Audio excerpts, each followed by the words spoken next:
প্রথমবারের মতো বিশ্বকাপের সুযোগ পাওয়া ক্যাপ ভার্দে কোনো ম্যাচ না হারেই ৩টি ম্যাচের ৩টিতে ড্র করেই রাউন্ড অফ 32-তে গেল এবং প্রতিপক্ষ আর্জেন্টিনা। শুধুমাত্র এই 3টি ম্যাচ ড্র করার কারণে বা কোনো ম্যাচ না হারার কারণে ক্যাপ ভার্দেকে অনেকে দেখছি শক্তিশালী দল বানিয়ে ফেলছে। কেউ এখানে নিজেদের প্রতিপক্ষ হিসেবে আর্জেন্টিনার হার দেখার জন্য এই জিনিসটি বুস্ট আপ করতেছে নিজেদেরকে। আবার কেউ আর্জেন্টিনার সমর্থক, তারা ভাবতেছে যদি প্রতিপক্ষ শক্তিশালী না হয় তাহলে আমাদের অন্য প্রতিপক্ষের সাথে তর্ক করা যাবে না, বিষয়টি এরকম। কিন্তু সব কিছুকে এড়িয়ে আমি এখানে আর্জেন্টিনার সমর্থকও পক্ষপাতিত্ব করছে বা আর্জেন্টিনার সমর্থক একবার থেকে সমর্থন করছে শক্তিশালী দল হিসেবে। আর্জেন্টিনার যারা রাইভাল রয়েছে তারাও কিন্তু করছে। সবার জন্য বলছি যে শুধুমাত্র 3টি ম্যাচ ড্র করার কারণে যদি একটি দল শক্তিশালী হয়ে যায় তাহলে আসলে ফুটবল খেলাটি ওই দলটির জন্য না, যদি বলি ক্যাপ ভার্দের জন্য না। কারণটি হচ্ছে তারা 3টি ম্যাচ খেলেছে, 3টি গ্রুপ পর্বের ম্যাচ ছিল, যেখানে একটি ম্যাচের সাথে আরেকটি ম্যাচের সংশ্লিষ্টতা ছিল। একই সাথে প্রতিপক্ষ যে কোনো একটি দল হারা বা যে কোনো একটি দলের যে কোনো ফলাফলই তাদের আশীর্বাদ হয়ে এসেছে।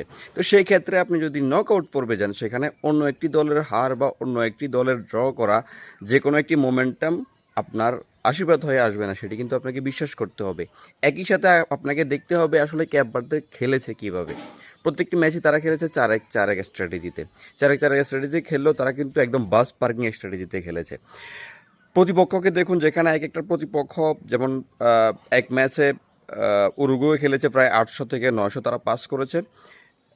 এরপরে স্পেন খেলেছে, তারাও প্রায় 600 থেকে 700 পাস করেছে।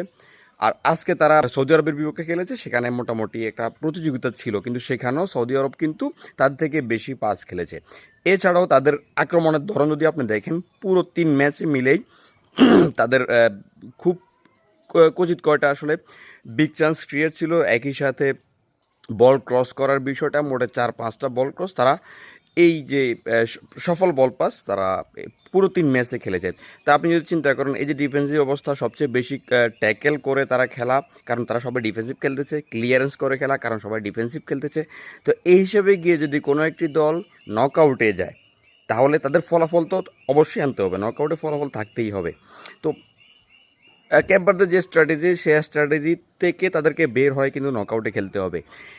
যে স্ট্র্যাটেজি তারা খেলছে বর্তমানে, শুধুমাত্র ডিফেন্স করা, শুধুমাত্র প্রতিপক্ষকে গোলবারের সামনে গিয়ে আটকে দেয়া, সেটি করে নকআউট থেকে কোনো ফলাফল আসবে না। তো সেটির জন্য তাদেরকে বেরিয়ে আসতে হবে। তারা যদি কোনোভাবে 1 সেকেন্ডের জন্য আর্জেন্টিনার বিপক্ষে বেরিয়ে আসে তাহলে আপনাকে সেটি বিশ্বাস করতে হবে, মানতে হবে, আর্জেন্টিনা সেই সুযোগ, একটি সুযোগও কিন্তু ছাড় দিবে না। তো এই ক্ষেত্রে কোনোভাবে আর্জেন্টিনা যদি তাদেরকে স্পেস দিয়ে দেয় যে তোমরা আসো আক্রমণ করো, এবং শেষ ভাগে গিয়ে যে কোনোভাবে কালো আনসেলত্তির মতো কোচরা বলেছে যে আর্জেন্টিনা হাই প্রেসে খেলে না, কিন্তু হাই প্রেস ট্যাকেল দেওয়ার মতো একটা বড় ক্ষমতা আর্জেন্টিনার কাছে রয়েছে।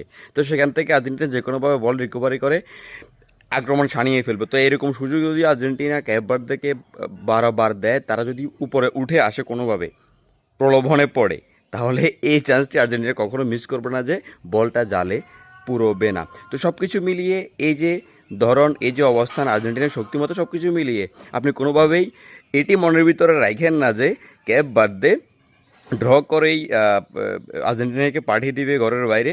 কারণ এমন একটি দল, আর্জেন্টিনা বলি বা ক্যাপ ভার্দে বলি, ক্যাপ ভার্দের বিপক্ষে তারা কিন্তু ইয়েতে গেলে, শুট আউটে গেলে তারা কোনোভাবে এই সুযোগটি মিস করবে না। কারণ শক্তিশালী, শক্তিমত্তা, দলীয় কম্বিনেশন, যেখানে মেসির মতো প্লেয়ার রয়েছে। তো সেখানে আপনি কোনোভাবেই বিশ্বাস করেন না যে আসলে ক্যাপ ভার্দে কোনোভাবেই এই ডিফেন্সিভ স্ট্র্যাটেজি দিয়ে রাউন্ড অফ 32 তারা এড়িয়ে যাবে বা সফলভাবে অতিক্রম করবে।